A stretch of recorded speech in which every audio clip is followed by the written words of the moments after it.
મિત્રો, પાવાગઢમાં એવા બે ચોર કે જેમણે મોહમ્મદ શાહ બેગડાનું આખું રાજ્ય લૂંટી નાખ્યું અને તેમ છતાં તે પકડાયા નહીં. અને આ બે ચોર જ્યારે પણ ચોરી કરવા જતા ત્યારે ગઢ પાવાની મહાકાળી માને એમની સાથે લઈ જતા. તો કોણ હતું આ બે ચોર અને કેમ મહાકાળી માને એમની સાથે ચોરી કરવા જવું પડતું હતું? તો આવો જાણીએ ગઢ પાવાની મહાકાળી માના પરમ ભક્ત એવા ખાપરા અને ઝવેરીનો ઇતિહાસ. મિત્રો, પાવાગઢમાં પતઈ રાજાના રાજ પછી મોહમ્મદ શાહ બેગડાનું રાજ ચાલતું હતું અને ત્યારે મોહમ્મદ શાહ બેગડો એવો માથાભારે રાજા હોવાની છાપ ધરાવતો હતો. અને એ વખતે પાવાગઢમાં બે ચોર હતા. એકનું નામ ખાપરો અને બીજાનું નામ ઝવેરી.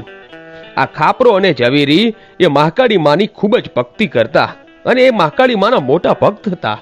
તેઓ જે પણ કંઈ ચોરી કરતા એનો ત્રીજો ભાગ માતા મહાકાળીને આવીને ધરાવતા. અને આ ખાપરો અને ઝવેરી